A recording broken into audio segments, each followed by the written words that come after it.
Quand on partage un bien matériel, il se divise. Je prends une pizza, je la divise en 4, chacun un quart de pizza. Quand on partage un bien immatériel, il se multiplie.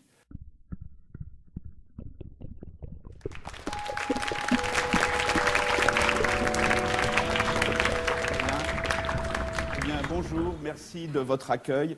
Effectivement, je suis là pour partager avec vous une passion de cet objet qui s'appelle Internet, qui est arrivé il y a peu de temps, et cette chance extraordinaire que nous avons de le vivre en direct. Alors qu'Internet bouleverse nos rapports aux autres, nos rapports au monde, notre rapport à la connaissance est un truisme, mais pourquoi, d'où ça vient, vers quoi cela nous amène, comment nous construisons cet objet, je pense que ce sont là les questions intéressantes. Alors finalement, ce n'est pas la première fois dans l'histoire de l'humanité que nous avons une technologie qui engendre des ruptures. Et pour moi, la plus belle analogie à Internet, c'est l'invention de l'alphabet. Je dis bien pas de l'écriture, mais de l'alphabet. Mettez-vous en moins 2000, moins 1500, quelqu'un arrive et vient vous expliquer qu'il faut arrêter de dessiner un arbre et qu'il faut passer par une horrible abstraction qui est un ensemble de symboles, ARBRE ou l'équivalent de l'époque. Est-ce que vous imaginez la résistance au changement? C'est trop compliqué, j'y comprends rien, c'est inutile. Et l'autre en face, il y a une autre abstraction qui était REE. Au moins, quand on dessinait un arbre, on se comprenait. Et Socrate qui en rajoute une couche. L'écrit ne véhicule pas la connaissance, mais l'illusion de la connaissance. Alors, il y a eu les Grecs et les Égyptiens. Et les Égyptiens ont refusé l'alphabet. Les Égyptiens disaient, déjà, notre système de hiéroglyphes est sophistiqué, donc nous ne nous mettrons pas l'alphabet. Ils s'y sont mis, mais très tard. Le démotique, c'est vers moins 700 à peu près. Trop tard, j'ai envie de dire. Mais les Égyptiens tenaient la société au travers des scribes. Les scribes, aujourd'hui, ça s'appelle le middle management. Résultat, lentement mais sûrement, la civilisation égyptienne, qui avait fait de magnifiques choses, s'endort. À l'inverse, les Grecs enfourchent l'alphabet. Ils inventent la voyelle. Ils font des lois de Carondas. Les enfants iront à l'école apprendre à lire et à écrire, et ce sera la ville qui paiera les maîtres. Résultat, explosion de la science, explosion de la philosophie, explosion de la médecine, explosion des connaissances. La grande bibliothèque d'Alexandrie est un exemple. En moins 280, Ératosthène calcule le diamètre de la Terre avec une erreur de moins de 5%. Lorsque Jésus-Christ rencontre Ponce Pilate, l'araméen et le romain parlent le grec, qui était la langue commune de toute la Méditerranée. Et donc je pense que la question qui se pose à nous tous aujourd'hui, face à la rupture engendrée par Internet, est très simple. Allons-nous nous comporter comme des Grecs ou comme des Égyptiens? Alors, pour comprendre où tout ça nous mène, moi j'aime bien faire un détour par l'histoire, et entre autres par l'histoire de l'Internet. Comment Internet s'est construit? Parce que l'époque fascinante que nous vivons aujourd'hui, c'est que finalement tous les processus innovants qui ont engendré Internet sont en train de déborder dans notre vie de tous les jours, dans nos métiers, dans nos relations aux autres. Alors d'abord, je voudrais tuer un mythe. Internet n'est pas né d'une demande du ministère américain de la Défense pour un réseau qui soit insensible à une attaque nucléaire. Cette demande a existé, c'est vrai. Mais il faut abandonner une idée. Internet, la construction d'Internet n'est pas un processus causal. Ce n'est pas quelque chose qui a engendré Internet. Internet, pour comprendre sa naissance, c'est plutôt ce qu'on appelle l'innovation par percolation. C'est-à-dire que des gens font des papiers, inventent des choses, et puis dans un autre coin, d'autres personnes sont quelque part un peu sur les mêmes idées, et puis inventent aussi d'autres choses. Et puis un jour, ces gens se rencontrent et disent « Tiens, c'est amusant, on est sur les mêmes idées ». Donc des personnes isolées font des agrégats, et puis ils rencontrent d'autres agrégats, et petit à petit, tout ça naît. Donc vous voyez, il n'y a aucune causalité dans la construction du monde Internet. On pourrait revenir à 3 papiers fondamentaux de base. 1961, un papier extrêmement théorique, un étudiant du MIT, Kleinrock, qui dit « Si je veux que 2 ordinateurs communiquent entre eux, quel protocole dois-je utiliser ?» Et il élimine le protocole des opérateurs de télécommunications, qui est un protocole centré sur la qualité totale, un peu comme le train qui, lorsqu'il va de Paris à Marseille, la voie doit théoriquement lui être libre. Et il dit, moi, je prends mon message, je le mets dans des paquets, je mets les paquets dans des camions, et c'est le chauffeur du camion qui décidera lui-même s'il prend l'autoroute ou la route. Et vous voyez déjà, on abandonne l'idée d'une certaine forme de centralisation, et déjà, on passe tout de suite par une descente de l'intelligence dans le conducteur du camion. 1962, un autre article du MIT, celui-ci très sociologique, d'une espèce de galaxie interconnectée où les gens s'échangeraient des documents, des informations, etc. Et 1964, oui, un autre étudiant qui fait sa thèse sur justement la construction d'un réseau qui était maillé, qui serait maillé, qui ne serait pas du tout centralisé, et qui montre qu'un réseau maillé est beaucoup plus résistant à une attaque qu'une autre forme de réseau. Ceci a été malheureusement prouvé au moins dans 2 grandes occasions, le 11 septembre et le tremblement de terre en Haïti, où dans les 2 cas, le seul réseau qui résistait au stress était le réseau Internet. Donc la preuve de ce maillage a été faite malheureusement à grande échelle.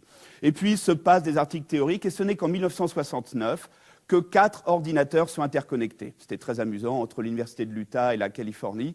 Et il fallait passer le mot login, le L passe, le O passe, et au G, Internet s'effondre, et le G ne passe pas. Donc on ne passe que 2 lettres à l'époque. Vous voyez, on est en 1969, c'était il y a vraiment pas longtemps, on était tous nés en 1969. Et puis ça progresse, ça progresse, ça progresse. Ben oui, hein. Quand je suis né, on était 2,3 milliards d'individus sur Terre. Aujourd'hui, on est 6,5. Et ce n'est pas moi le coupable pour la différence. Mais ça explique Internet, ça aussi. Et puis, ça progresse. Et on invente des formes de gouvernance qui sont totalement innovantes. Par exemple, l'IETF, qui fait le moteur de l'Internet, n'existe pas. Ce n'est pas une entité juridique, ce n'est pas une association. C'est un ensemble flou de gens intéressés par faire progresser le sujet Internet. À l'IETF, d'ailleurs, on a un Tao qui est « Nous rejetons les rois, les présidents et le vote, nous croyons au consensus grossier et au bout de code qui marche ». Et donc déjà, deuxième innovation, il n'y a pas de chef. On vous dit toujours, pour qu'un projet réussisse, il faut qu'il y ait un chef, quelqu'un à qui on donne des moyens, on lui dit « Tu vas aller chercher la princesse et rapporter les oreilles du dragon ». Il va chercher la princesse qu'on lui enlève pour le donner à quelqu'un d'autre d'ailleurs, mais bon, ça c'est la vie.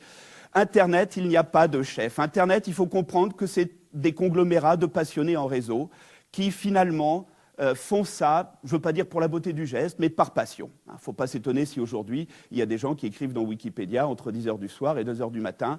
Ce sont des passionnés en réseau. Et puis finalement, on arrive en 1992, et là, 2 choses très importantes, 91-92, 2 choses indépendantes et importantes. Premièrement, Al Gore, vice-président des États-Unis, fait son livre blanc dans lequel il dit « Nous allons interconnecter les écoles, les hôpitaux, l'administration, nous allons faire de l'Internet un vecteur de progrès social, sociétal ». Et il lève une contrainte qui était qu'Internet était réservé aux centres de recherche. Donc Internet devient grand public. Al Gore, quelque part, fait sa loi de Carondas à lui. Bon. Et en même temps, Tim Berners-Lee, à Genève, invente le web. Et le web prend tellement d'importance qu'aujourd'hui, tout le monde confond Internet et le web. Le web n'est qu'une des parties d'Internet. Quand on fait du Skype, on ne fait pas du web. Mais pourtant, aujourd'hui, c'est tellement important que tout le monde confond Internet et le web. Et c'est l'explosion. Une explosion qui aboutit aujourd'hui, je rappelle, 4 ordinateurs en 69 interconnectés, 1 million en 91, 800 millions aujourd'hui. Qui aboutit surtout, chiffre important, nous avons interconnecté 1,7 milliard d'individus sur Terre. Plus de 25% de la population mondiale est interconnectée. Ça s'est fait en 17 ans. Donc on peut se poser la question, finalement, un mode de gouvernance en réseau, sans chef, avec des passionnés qui s'échangent entre eux, a réussi à interconnecter 1/4 de la population en moins de 20 ans. Je pense que le résultat mérite qu'on s'y arrête quelque peu. Alors, qu'est-ce que tout ça, vers quoi tout ça, ça nous emmène ? Eh bien, moi, ce que je dis, c'est qu'Internet n'a rien inventé.